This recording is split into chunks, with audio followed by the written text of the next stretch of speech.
On the afternoon breeze, the dandelion seeds floated as pollen bombs, ready to detonate. The children ran through the short grass, trying to avoid them, but most were unlucky. The seeds' delicate contact causing them to explode with vengeful fury. The field of hungry wildflowers were soon painted with the scattered fragments of the young. Swaying grasses leaned over and drank the immature blood. 7 of the 30 children survived, breathlessly reaching the end of the savage meadow. They rested on the crumbling road that separated the wildflower field from the crop field. A defeated Ford Cortina nestled in a nearby ditch, smothered by pumpkin vines, feeding off its metal shell. One of the girls, Mara, grunted and pointed down the road. Another, Polly, shrieked and pointed the other way. The argument was settled when Mara pushed Polly into the crop field. The remaining 6 laughed and shouted in guttural speak as they watched Polly be dismembered by the pattypan vines. The squashes clamped onto their victim's body to feed. The sun rarely slept in these summer months. Near permanent daylight buoyed the plants with vigor, and the frequent rainfall surfeited their thirst. Eons of adaptation and genetic strategy had made the plants resilient, dangerous, and single-minded. Mara opportunistically grabbed a large fleshy part of Polly that hadn't been secured by the greedy pattypans. The children fought over it, gorging on the human shrapnel, blood smearing the road. The other children now looked up to Mara. For now. After feeding, they walked along the road. They watched the wind escorting the myriad sizes of pollen, ranging from the invisible to that of a grapefruit. They sought soil rather than hosts. The children, always dressed in what protective clothing they had stolen or inherited, kept their distance where possible. As the few short hours of night arrived, the children lit a fire. Crackling and aflame, the dry, living branches wriggled, crying out as they slowly burned. The children grunted like swine as they huddled round for warmth. When she awoke that morning, the 2 boys were missing. Mara was about to leave without them when they reappeared, covered in strawberry leeches and squealing in pain. The boys were parsnip white in color, the blood slowly being drained out of them. The 4 girls left them behind and continued on. They soon reached the end of the road and happened upon a warehouse. All 4 snorted and bared their rotting, mold-green teeth in pleasure. There might be food inside. Entering, the girls were fearful. Inside, the floor was wet and lichen. Mara pushed one of the girls into it, who slipped and landed face down. It consumed her unapologetically. Before the other two could run, they too were pushed into the carnivorous fungus. Mara watched their exquisite demise. She walked back into the sun and removed her clothing. Her skin split, just as ripe seed discards its outer shell. And then she bloomed gloriously as the first and only human flower.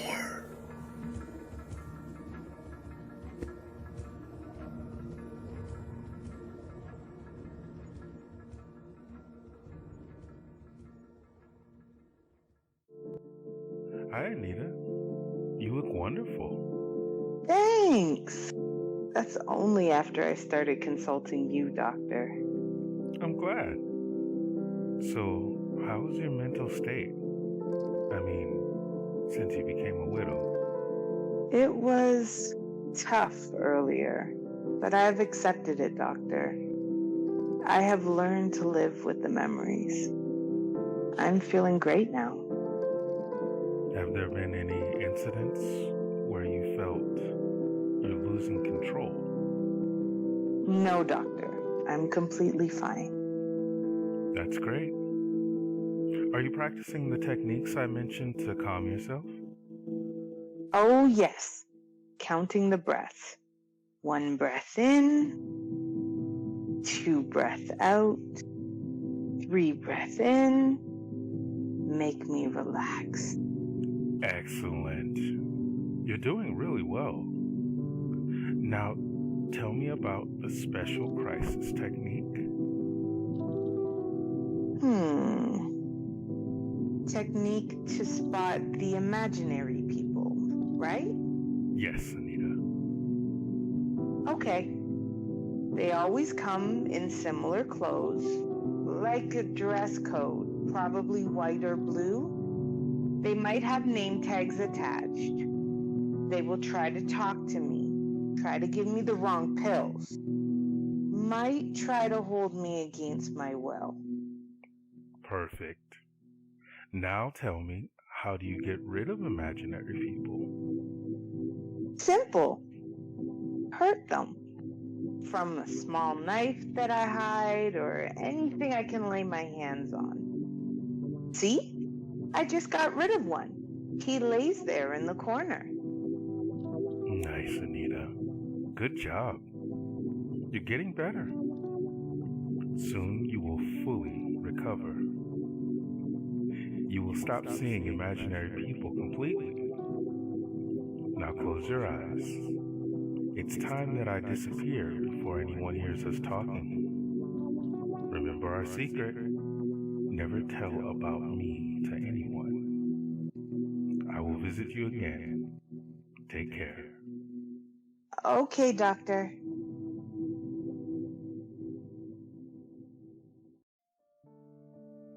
I'm blind. I have been since birth. I have a wife, Casey, and we've been living happily for 6 years now.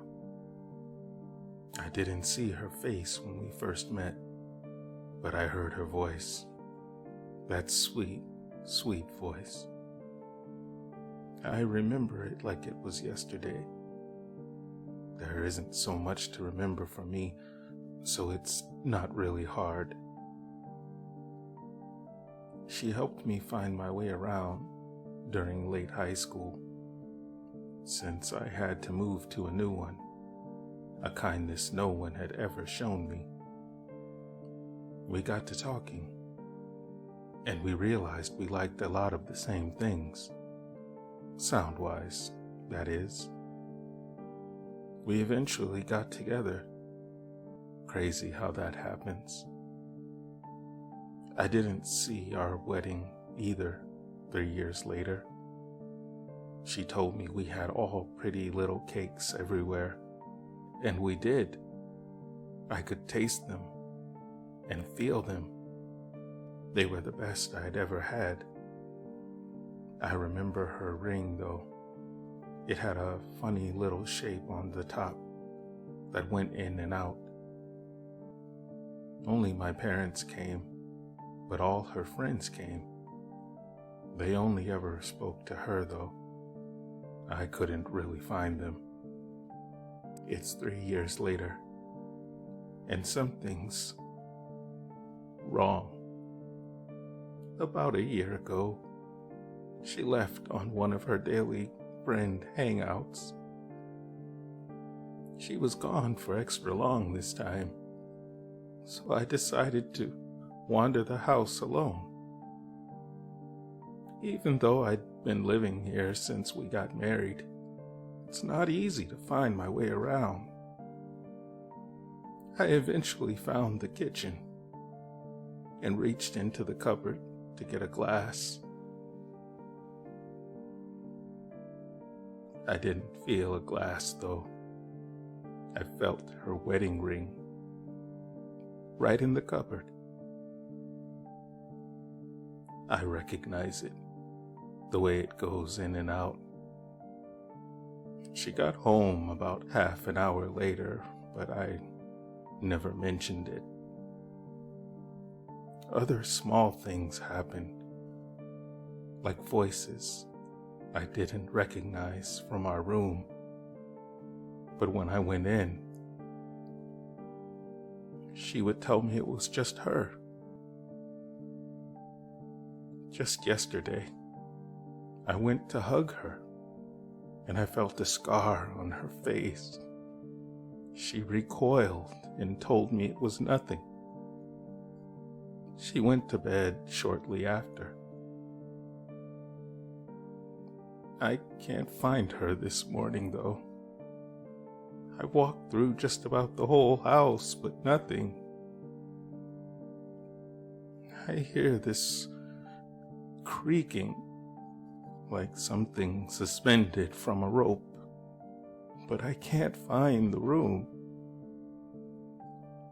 I'm really scared. Tell us another Christmas story. Tell us a Christmas story. Please. It was on a night like tonight, once upon a Yuletide, that the tender-hearted Santa Nicholas traveled to our village to meet the butcher, Garam, to question him about the missing children. Yes, that is right. I am the butcher here, but why blame it on me? I'm honest man. I make honest living. I serve the meat here. Everybody like the beef, the chicken. But the specialty, yes, the specialty, the pork, the pig, the swine, they love it. Tell me, what is holiday feast without the ham?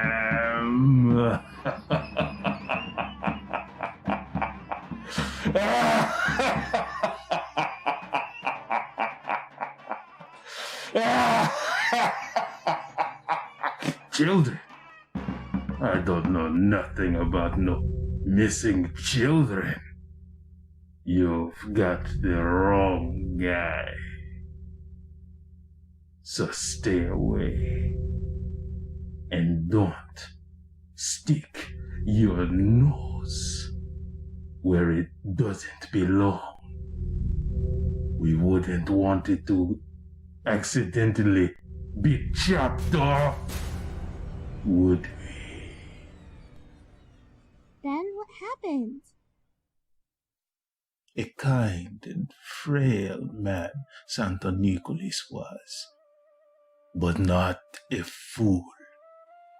Santa Nicholas, the bishop, pushed past Garam the butcher with a mere wave of his hand. with the scrutinizing eye, the heart-breaking truth was discovered. The children had been pickled, ready to be sold as sweet sausages. Then what happened? Well, Santa Nicholas began to weep for the children until the angel of Santa Nicholas's Lord instructed him to lay hands upon their remains and to pray for their resurrection. And he did pray with a booming voice that shook the entire village. Furious communicatus, et furious mercunadetum, Isrum exciadensio, Essien godisero, non essia datum, non essia saciatronum, non essia oadatum, resurrectus communicatus, ex unum datum.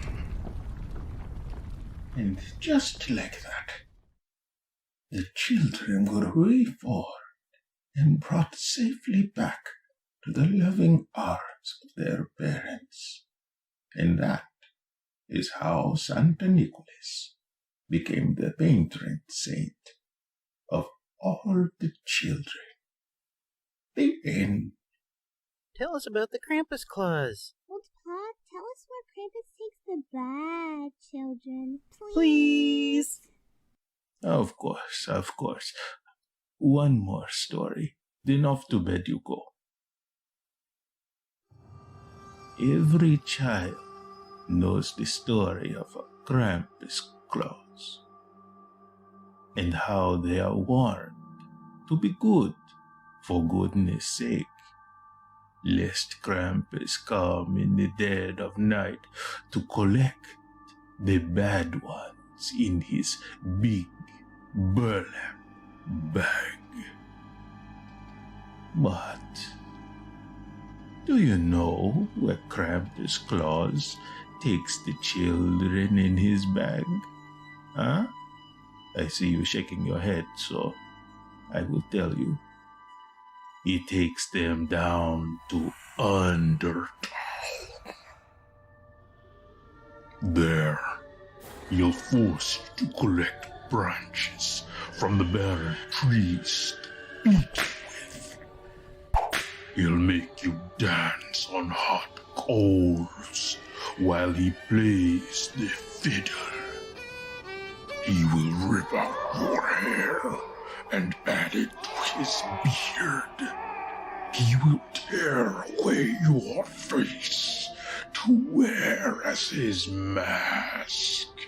He will grind your bones to make his bread. And when he's good and through, he'll eat all that's left of you, bit by bit, bite by bite, and morsel by morsel, unless you go to bed right now. Old Pa has to get up early in the morning, you know. Good night, Good night, Old Pa. Faudra danser avec moi. Du cordonnier, t'es bête, qu'est-ce que t'as-t-on dans la tête? C'est que moi.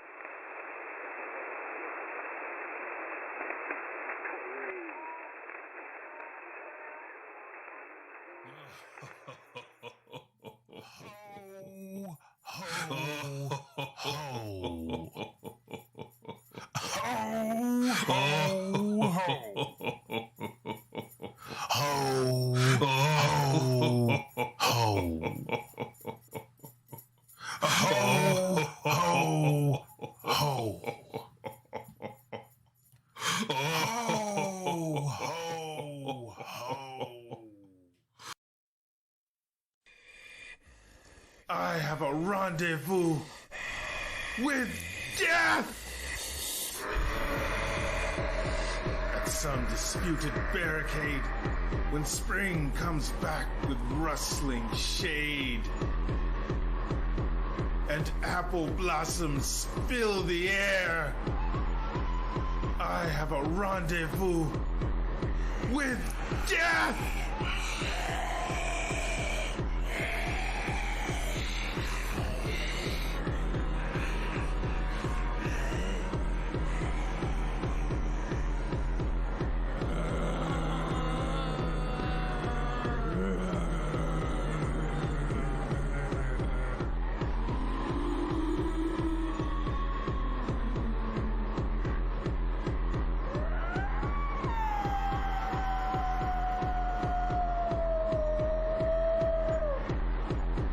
Spring brings back blue days and fair. It may be that he shall take my hand and lead me into his dark land, and close my eyes and quench my breath.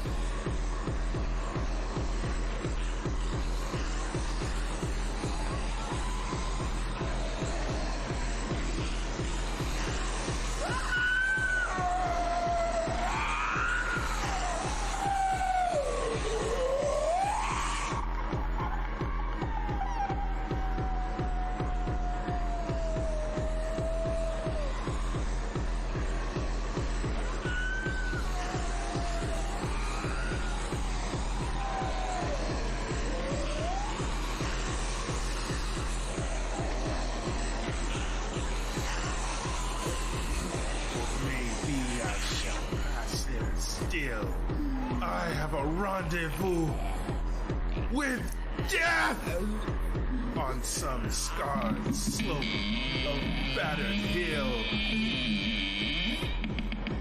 When spring comes round again this year, and when the first meadow flowers appear,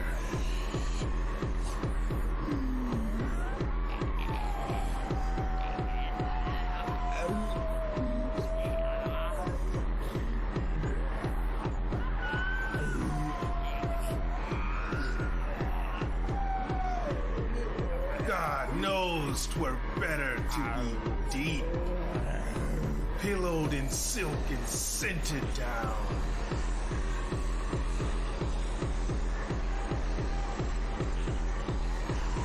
Where love throbs out in blissful sleep, pulse nigh to pulse, and breath to breath, where hushed awakenings are dear.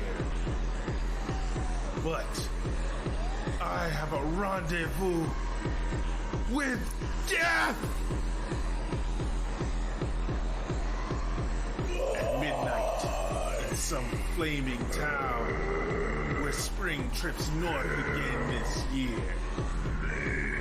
And I to my pledge, word and true, I shall not fail that rendezvous. I have a rendezvous with death!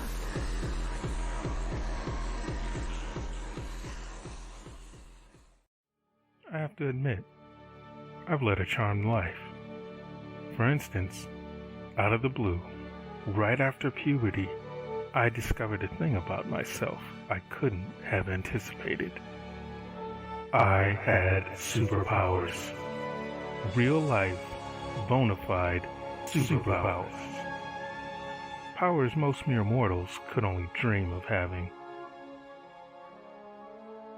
The first power I became aware of was that I had the ability to see slightly into the future. There'd been this girl walking down the steps at school, carrying a stack of boxes. I could see her tripping and falling in my mind's eye, clear as day. Then, maybe 2 seconds later, she tripped. Of course, I hadn't been able to prevent it. I'd been too far away. But the event had certainly gotten my attention. From there, I began noticing things like that all the time. Me anticipating slightly future events. Next, I became aware that I could read people's minds. I would hear things in my head, and then people would say them. It was amazing. Other powers soon followed, those of a more physical nature. Initially, I was overwhelmed by it all. I mean, who wouldn't be? For the longest time, I kept it all to myself, but eventually, I decided to share with my friends. In truth, their reactions had been disappointing. I think they were just jealous. I hadn't really let loose on them though, because it was about then I began sensing I'd been given these powers for a reason. What had Spider-Man said? With great power comes great responsibility. I was coming to believe I'd been given these powers for a purpose higher than showing off for my friends. As I got older, that feeling intensified, and I became more and more reclusive. I was beginning to understand that being a superhero was a lonely business. Then, I met Alicia. Alicia and I found ourselves on the roof of an apartment building, both of us having felt like we hadn't fit in with the party we'd crashed. Meeting her was astounding. It was like we both knew before we talked about it, which was likely, right? She had the same superpowers I had. Isn't that amazing? Finally, I had someone to talk to. Someone who understood the world like I did. We were about to share our first kiss when we heard scuffling from the rooftop of the building across the street. Then a voice cried out. We looked into each other's eyes, both knowing full well what we had to do. Alicia beat me to it. She ran for the edge of the building and leapt high into the air. I followed after her, of course, but somewhere before I reached the edge, I had a rare moment of lucidity from my often present ecstasy-fueled haze. I thought better about jumping. I stood and watched. Alicia plummeted 10 stories to the street below, her body coming to rest with a solid thud. You know, I might need another fantasy. This superhero shit can be dangerous.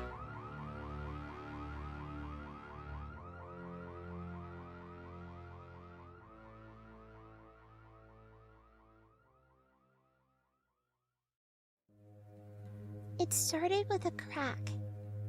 Just a little crack in my bedroom wall. Soon, curiosity got the better of me, and I decided to pick at it, just peeling the paint back a little bit. And then, I peeled it back a little bit more. I kept at it for a little bit every day. Just a little bit more, I kept telling myself. Just a little bit more and then I'll stop.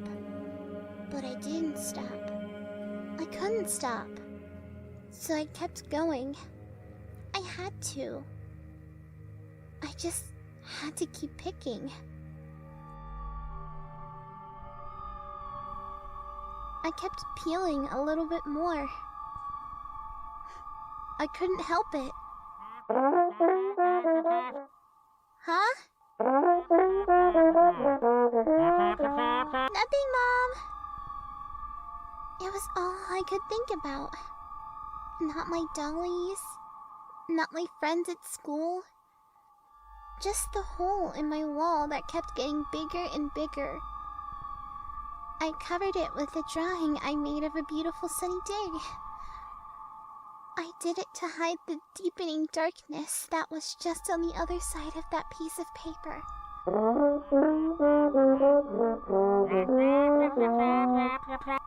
No thanks, Mom.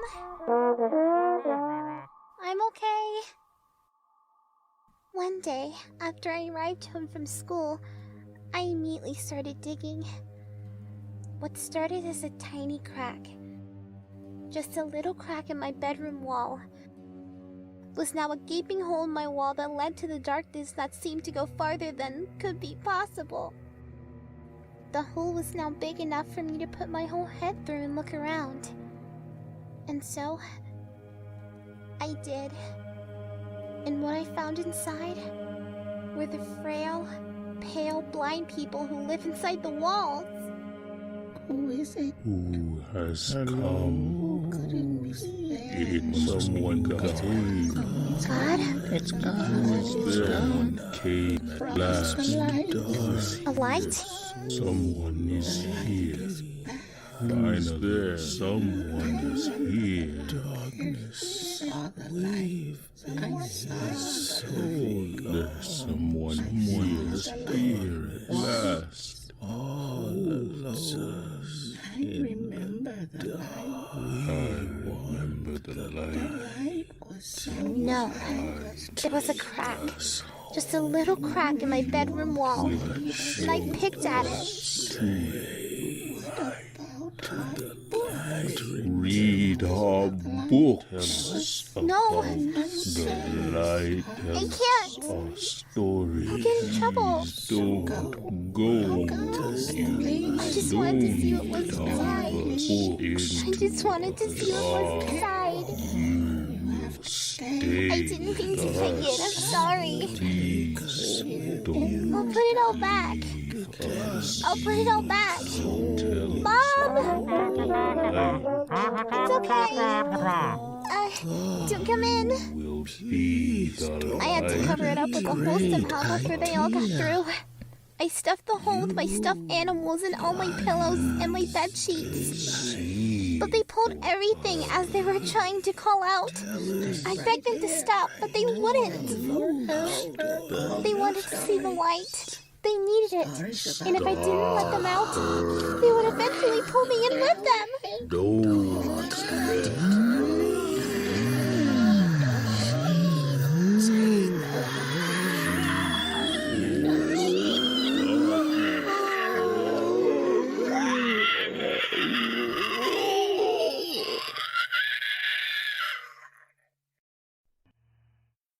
But seriously, if I have to come out here and do this again, I might as well off myself right here on stage.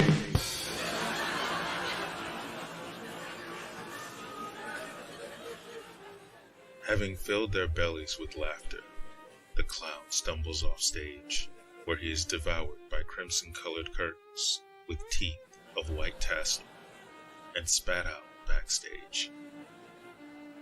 "Bravo," they say, hoping to his feet. "Great show," they say, lying as always. The clown hears none, deaf from applause, oblivious to jeers. It started as a job. It became a joke. Over and over again, he will deliver the same punchline, but neither he nor it ever seems to get old. A clown has no feelings. Its place is on stage. Its purpose is to feed them more and to do it again.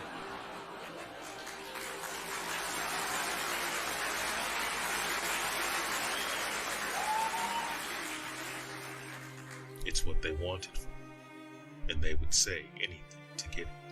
"Excuse me, pardon me," the clown says, politely pushing his way through the other performers and stagehands en route to his dressing room.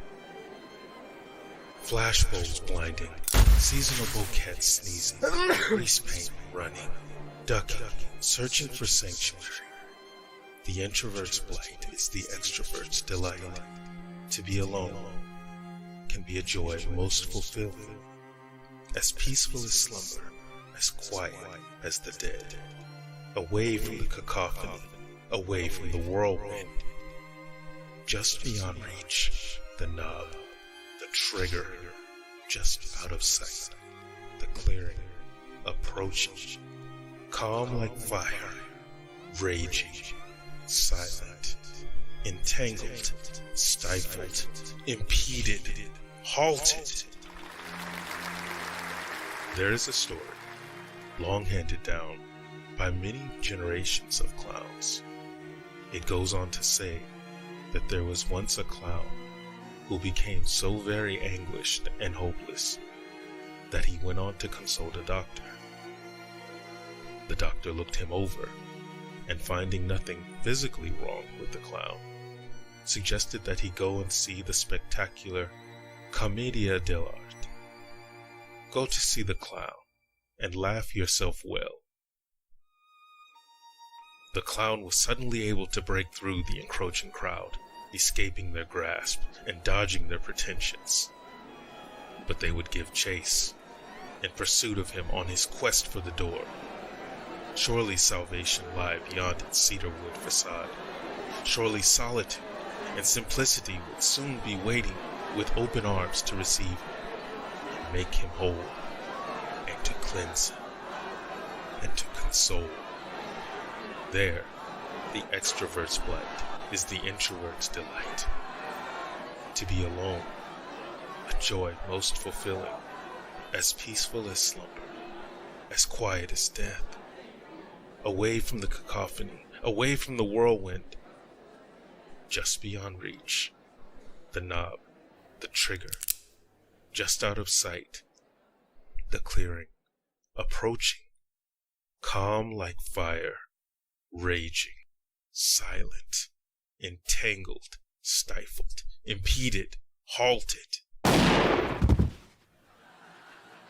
The clown then reflected back upon his visit to the physician, back to the moment he looked at him and sadly replied, "I am the clown." Finally reaching the door, he flung it open. He had hoped to find sweet isolation waiting inside, or perhaps there was still one bullet left as a bitter consolation prize. Instead, on the opposite side of the dressing room door, the clown was met with flashbulbs blinding, seasonal bouquets sneezing, and the hungry roar of the crowd, starving for another encore.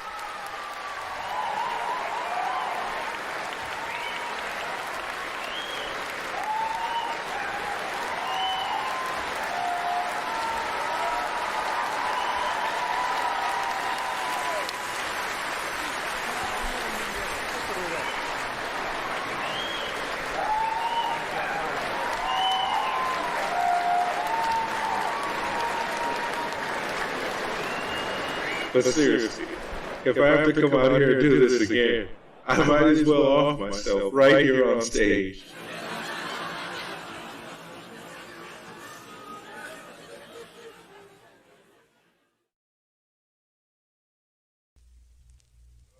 Old Reverend Paul died today. I ain't much like him, so I won't miss him much. He taught me my letters, but he smacked my knuckles hard with his switch when I messed up. Once he even made them bleed. Nah, I won't miss him much at all. I heard Paul tell Mom that the council was gonna vote for a new reverend.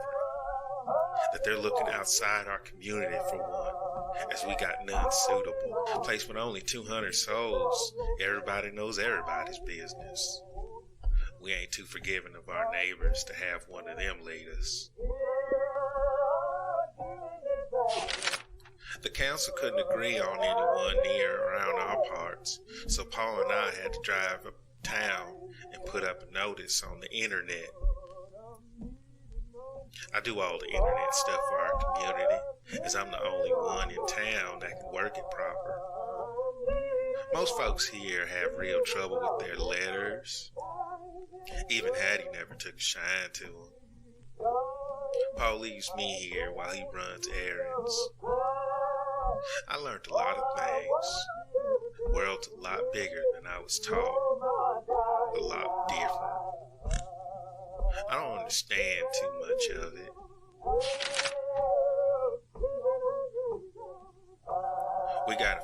few answers to our notice. I wrote them all down on paper to read to the council. We got a new Reverend. He's to arrive in a couple of weeks. Paul says he's a fine man, very cultured, with proper education. A doctor once. He'd lead our community well. Don't rightly know what kind of man would want to move to our slice of nowhere. Some of us here would do anything to leave one day. No, I sure would. Ma and Hattie came with us to town today. Ma says Hattie's had her puberty and needs some special woman things. Paul says I'm a late bloomer and may have a while to go before my puberty. So I don't need to worry about such stuff yet. We ate in town to celebrate Hattie's puberty. Paul said we could even have dessert, so I got myself a huge slice of chocolate cake. I was full to burst when I finished, but I didn't want to waste a lick. Today was a real good day.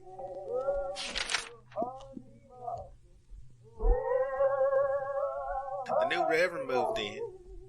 Ma, Hattie, and I watched as the men and older boys lent a hand, carting all his stuff inside old Reverend Paul's place. He's a thin man, this Reverend. Really thin. Everything about him feels thin. Long, thin fingers, pale, thin lips, and a thin, thin smile.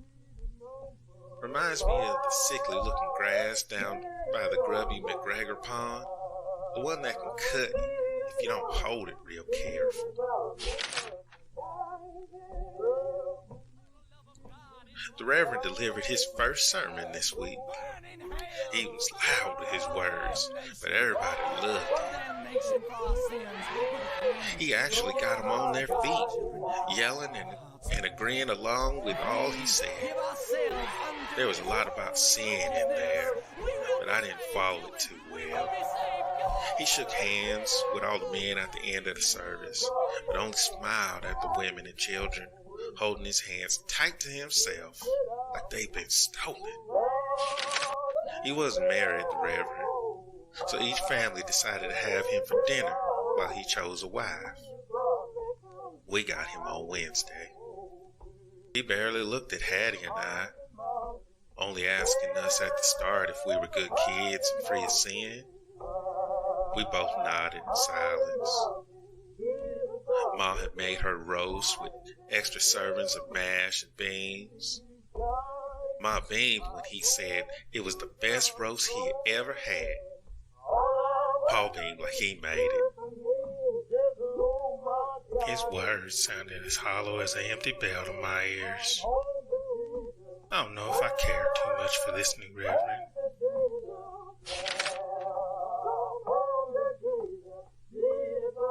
Yesterday, the Reverend told folks that anyone not married, no matter how old they were, shouldn't be showing naked flesh. No knees, no bare arms, no wrists, no ankles. Naked flesh was tempting, and temptation led to sin, he said. Hiding the temptation would stop the sin. Paul said he wasn't too sure of that, but Ma said if the Reverend said it, it must be right. Ma said that besides, Judgy old Ethel and gossipy old Mary had begun dressing their kids in proper clothing, and we can't be seen as doing different. What will folks think? We came into town to get new clothes for Hattie and I.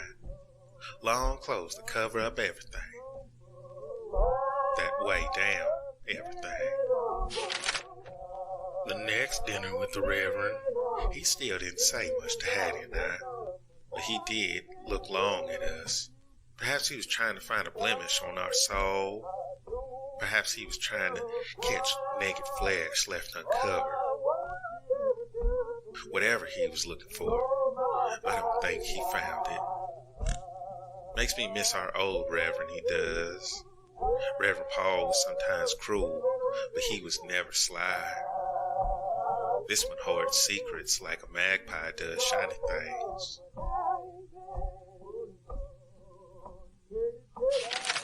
I caught the Reverend staring at me out the corner of his eye the other day. It was a right strange look.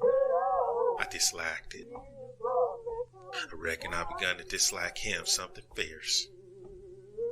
I can't say these feelings out loud no more. Our community kisses the ground he walks on now. I don't think they know yet what he is. A snake that waits in silence in long grass to strike unexpected. Ma shaved our heads today, Hattie and mine. Hair is a temptation, said the Reverend, and the unmarried should not entice others to sin with it.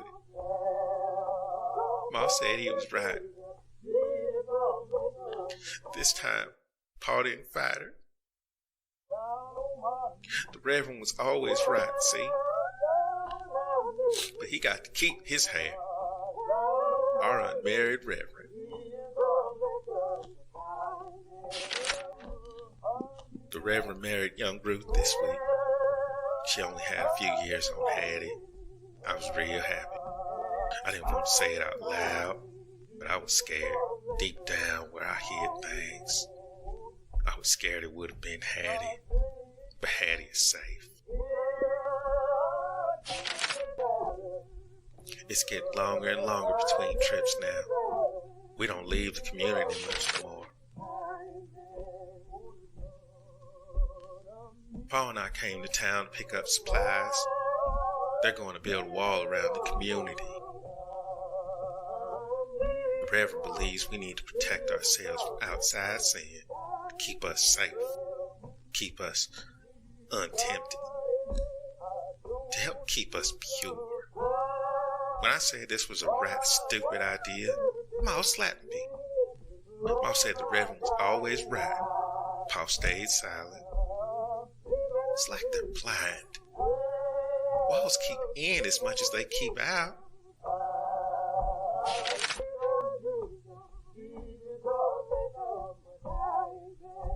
The Reverend has this way of looking at me now, kind of like how Pa looks at Ma when he's deep in the drink, before their rickety old bed starts creaking. Makes me mighty uncomfortable, mighty scared. There's no one I can tell, no one that'll believe me. Because to everyone here, the Reverend was always right. We ain't allowed to show our faces. All folks not married. Because our lips and mouth can tempt others to think improper ways about what they can do, said the Reverend. And the Reverend was always right. So Hattie and I have to wear a cloth around our faces. Ma stitched it herself. I told Pa I hated it. He said, hush. Someone may hear and tell on us, and I get lashed. I could breathe. Try as I might, I can't ever catch my breath no more. I got my puberty. Today's the day of cleansing. The Reverend says once this is done, we are truly safe from temptation and sin, but we be a pure community. He got old man Raph to make belts for the girls that go around the privates. When the boys get their puberty, they get a whole inch of their private removed. Not enough to stop their seed, just enough to save them from the temptation to sin with it, alone or with others, he says. And the Reverend is always right. Hattie was crying as Pa and I left the town. I told her it'd be alright. Cleansing ain't gonna hurt. Not her. Not like for me. Knowing my future, I truly wish I was born a boy.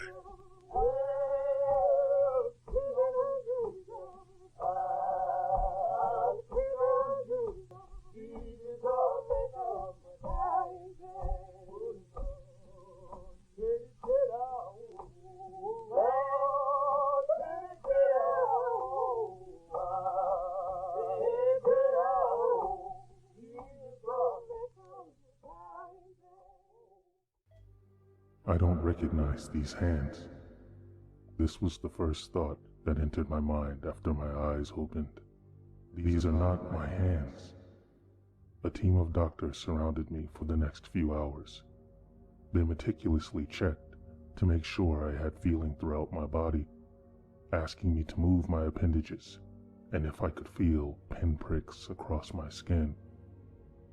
Being able to perform these basic tasks gave me hope, though any memory of who I was or what had happened to me had simply vanished.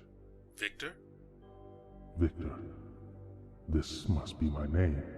The procedure seems to have been a complete success. A white-haired doctor who appeared to be the lead of his team spoke. You will gradually gain back your motor skills, speech, and memory. Do your best to remain calm. So I tried. Even after I awoke one evening to find I was now held down with restraints. The staff came in every few hours, yet they ignored my obvious distress. And once I was able to speak again, they were deaf to my pleas. Somebody please. What's happened to me? The nightmare continued for 7 days. In that time, not a word was spoken to me. Finally, the white-haired doctor returned, bringing a man in black robes with him. Victor, I'm here to explain to you the operation you underwent. The doctor began. Do you recognize this person? The robed man interrupted, holding a photograph to my face. I squinted at it. The face was familiar, but I couldn't place it. It's you, Victor, he said, and I nearly gagged. Or was you? Yes, Victor. You have been transplanted. The doctor interjected, eyeing the man with disdain. What? What are you talking about? I asked, my heart rate increasing on the monitor. Your brain was preserved cryogenically after your death, until a time when you could, well, continue living. We didn't have a host body available right away. I don't believe this. I wouldn't. Oh, what now? Your memory ain't so good, huh, Vic? Maybe this will help you. The robed man sneered, holding up a second photograph. The woman smiling back at me. I knew her somehow.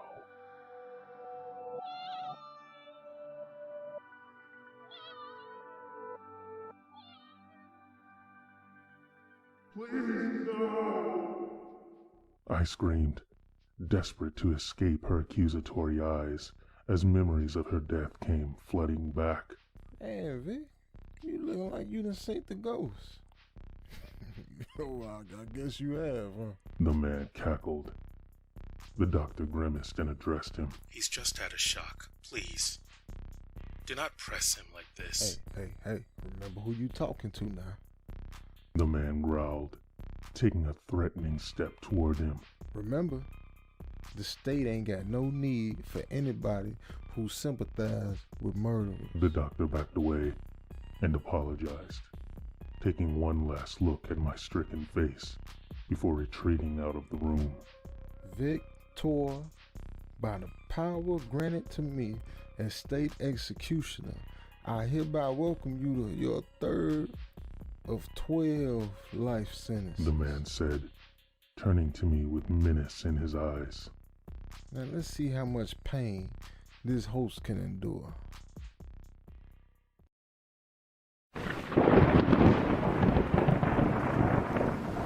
I used to hate it. Not just hate it, despise it. I loathed having my clothes soaked, and the pitter-pattering of it on the roof drove me crazy. Stepping in mud puddles was an extra annoyance, and not to mention ruining what would otherwise be bright and sunny days. However, that all changed one night. I had just gotten off work, tired from a long shift. I called an Uber to have me picked up. I glanced at the sky, seeing how overcast it was, hoping my ride would be here before the rain came down. He did technically arrive after it began. Thankfully, though, it was before it really started pouring. Hey, how you doing? My driver asked me. I'm alright, just a little tired. I feel you. Can you believe this weather? I checked it earlier. It said like only 2% chance of rain. Well, I guess it was a big 2%. You could say that again. Anyway, because of it, getting to your neighborhood will take a little longer.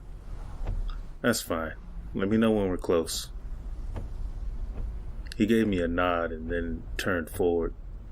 As he drove us out of the parking lot, I pulled out my phone to pass the time.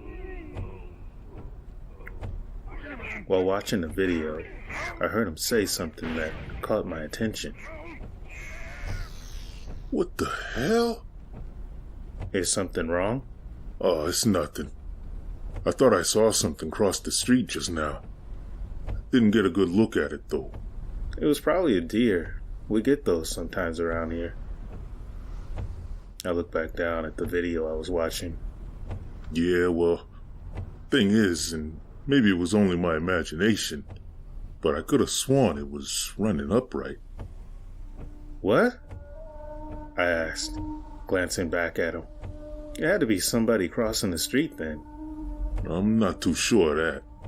Whatever crossed the street definitely had some antlers, or at least horns. At this point, I considered the possibility that he was messing with me. However, seeing his nervous expression in the rearview mirror made me reconsider this. Either he happened to be a really good actor, crazy, or worst of all, there really was something out there. Although I didn't show it, I began feeling uneasy as well. Just keep driving then. We'll be in my neighborhood soon. He did as told, focusing back on the road, and there was only silence between us for the next couple of minutes. Then I got a feeling of being watched. It felt like someone's eyes were burrowing into the back of my head. I didn't want to look back, but it was as though my neck was being controlled by puppet strings. Standing dead center of the road, with the rain pouring down around it, was the creature. It didn't exactly have antlers, but it didn't exactly have horns either. It's hard to explain. What I did find clear was that this thing was clearly not meant to be seen by human eyes.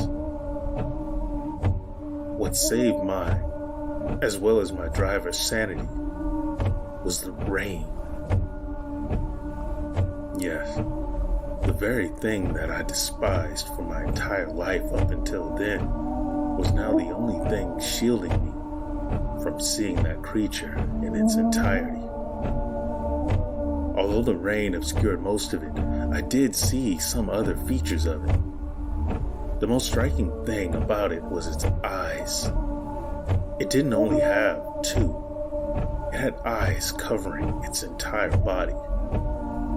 They were all human-like in appearance, and each one was a different color that glowed with a dim light in them. I saw only the gaze of a hungry predator. Hey, you alright? Drive faster!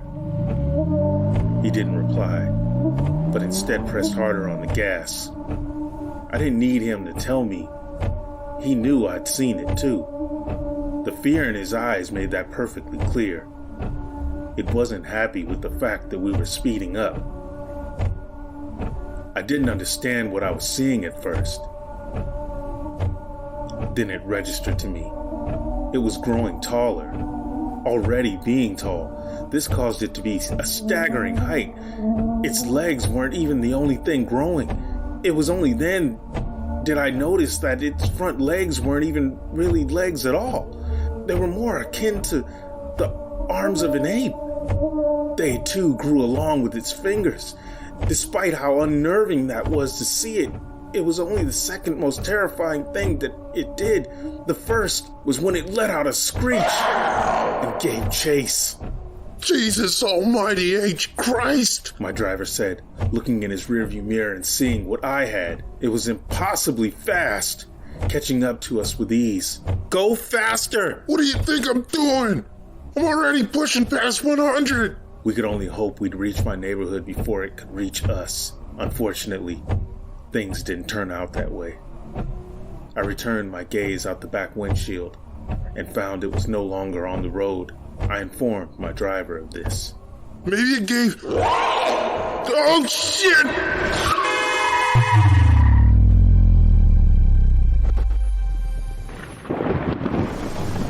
It had gotten in front of us. He slammed on his brakes, trying to stop, presumably about to make a sharp U-turn. It didn't give him the chance. Its arms shot forward, seizing the car by the sides, flipping it with ease. We screamed as it went into the air for a moment, and then fell onto its roof, resulting in the window shattering. I remember my teeth chattering on impact. Lucky I didn't end up biting off my own tongue. What wasn't lucky is the fact various shards of glass were now sticking into my ribs and chest. That, coupled with the fact I'd hit my head, was causing me to rapidly lose consciousness. My driver was still conscious as it approached the vehicle. Having gotten closer to us, it became more visible, even through the rain.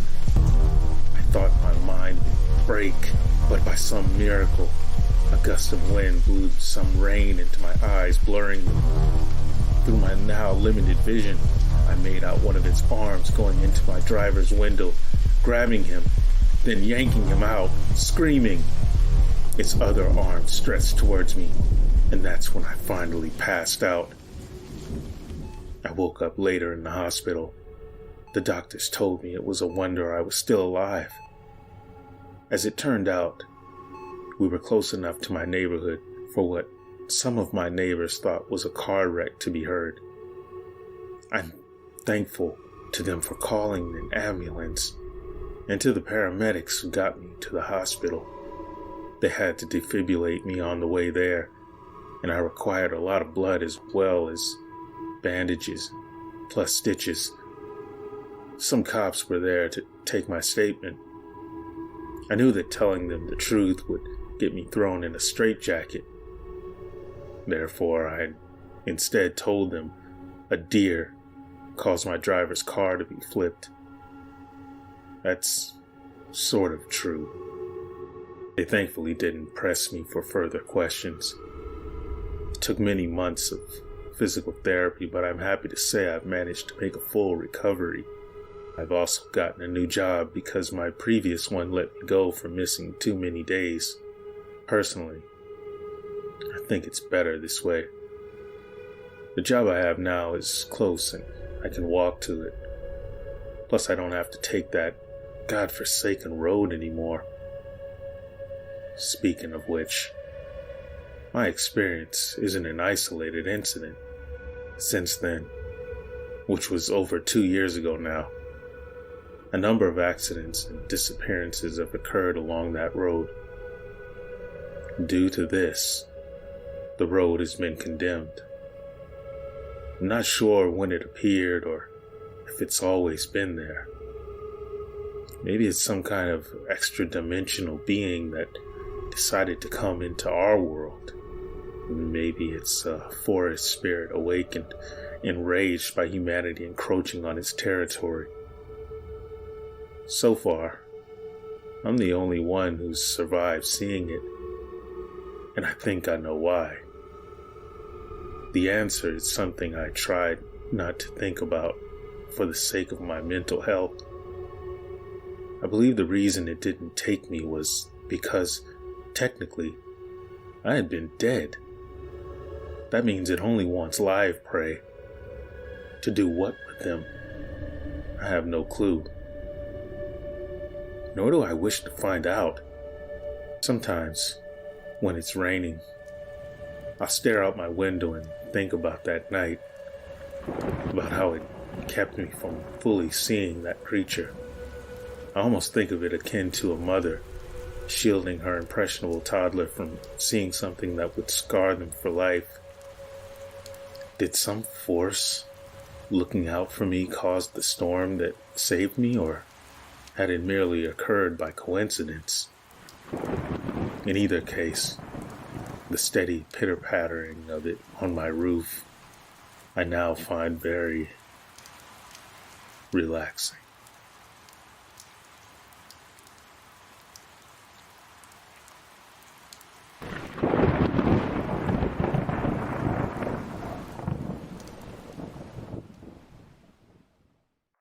I don't never want to see you no more.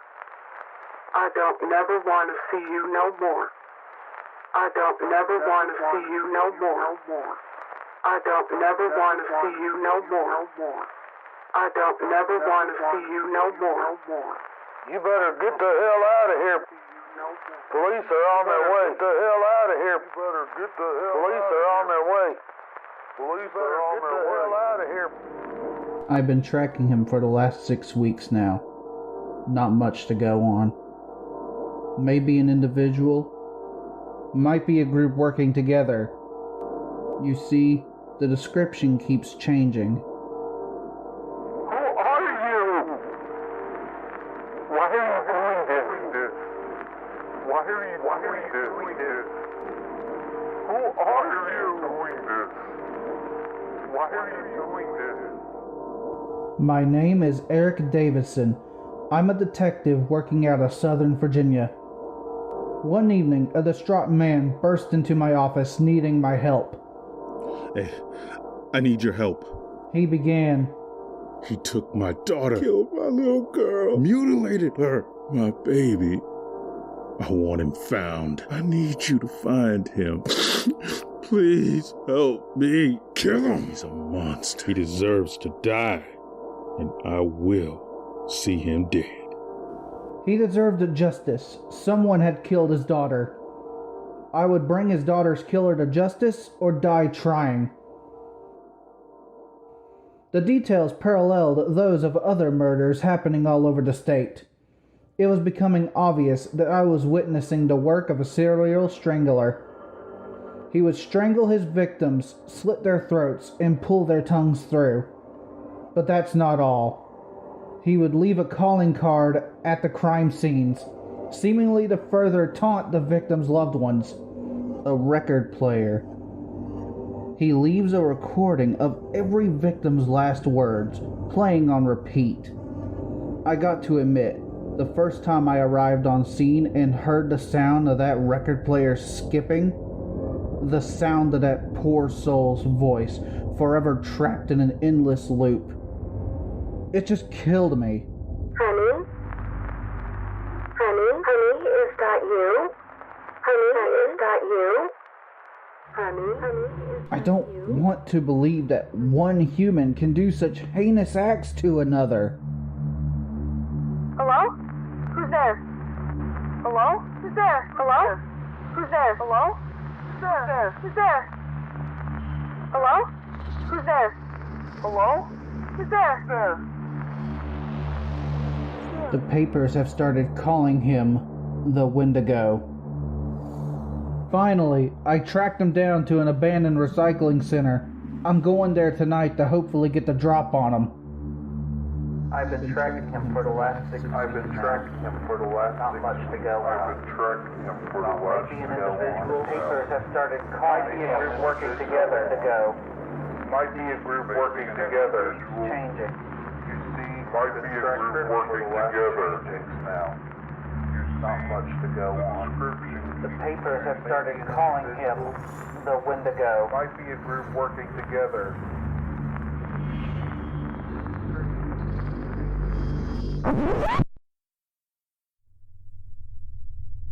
It's over now. You know that, don't you? You can feel it. The end is approaching. It's a churning in your guts. It's a lump in your throat. It's when you say your last words. Let me ask you something. You know who I am? What's the matter? Cat got your tongue? I'm the father of that little girl you murdered. I'm the last gasp of all those people you hurt. It wasn't easy to find you, but I figured if I followed that detective long enough, he'd lead me right to you. And he did. The cops will want your head for killing one of their own. But buddy, your ass is mine. Before I turn your sorry carcass inside out, I want to know why you did it. Speak to me. What does it matter? You're gonna kill me either way. Might as well get it over with before the cops get here and do it for you. What the?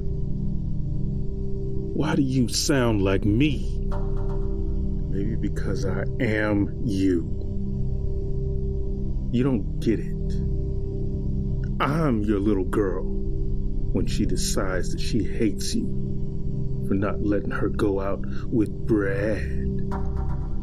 I'm the old man who thinks he can walk into any establishment and spat upon people and not be spat upon by anyone just one social rung higher, in his own home no less.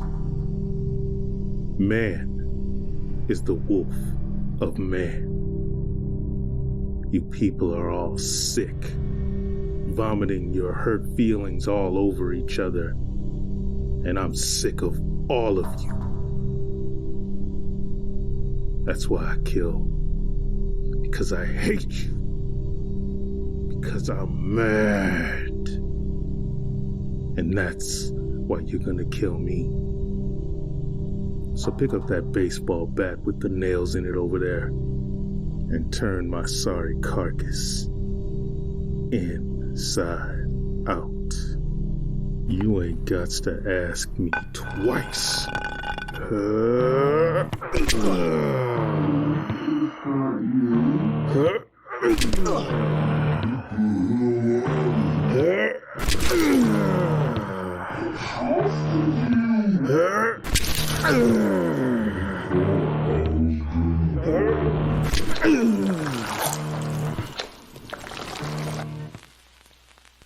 The detective had the foresight to call for backup before cornering the Wendigo inside the abandoned recycling center.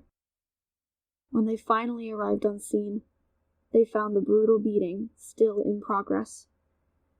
With no hesitation or questions asked, they opened fire on the man holding the bat, assuming they had killed the Wendigo. I've been homeless for going on 7 or 8 years now. Barely remember sleeping in an actual bed. It's cardboard. It's newspaper. Concrete, as hard as the world can be. I had a friend out here with me. Oh, God. I can still remember his face.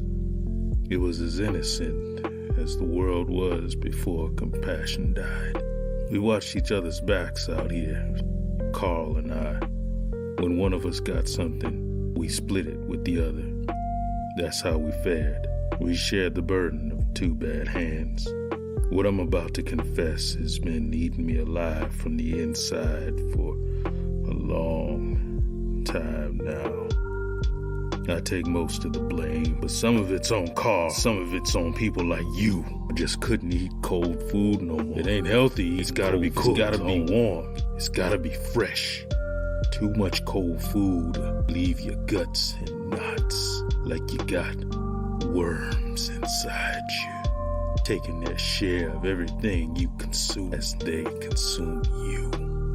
Carl and I fell asleep one afternoon, our backs leaned against the wall of an alley, the ambient sounds of the city selling us off to the Sandman. But when I opened my eyes, Carl was gone. Came stumbling around the corner, and an hour or so later, when I asked where he'd been, he confessed. Someone passed by and dropped him a few bucks, enough for him to eat, but not enough for me. When I saw him like that, what he'd done, face smeared with food. I saw him come. I hit him around there. I hit him and I knocked him cold. I don't know. I hit him. I got on top of him and I kept hitting. And I hit him again and I kept hitting him. And I could see food in his teeth. The greens. I could see the meat. I could see the meat. I could see he had warm food. He did it when I reached in his mouth. I took it. What I could. I swished my fingers around in his mouth, around in his cheeks, and I took. Wasn't enough. Son of a bitch was holding out thumbs. I opened his mouth wide, and I spread his mouth. Spread it until it's as wide as I could get it. I leaned in. I don't know what came over me. And I was gonna get it. I bit down with my teeth. I don't know. And I began to chew flesh, the pieces of his flesh that I ripped away from his body with my. And it was warm. And it was my turn. And I was going to eat warm food. And I don't know what came over me. I just couldn't eat cold food no more. Do you understand? I could not eat cold food while people looked. I ate them while people gathered around. Cellular more people came and filmed. People filmed. And cars drove by and I ate till I was full to burst. I had my fill. I ate because I couldn't eat cold food no more.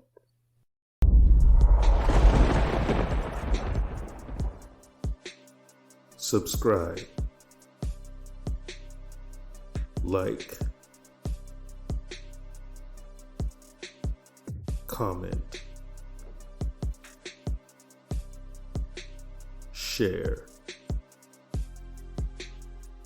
and I'll see you next week with a brand new episode of The Scary Show.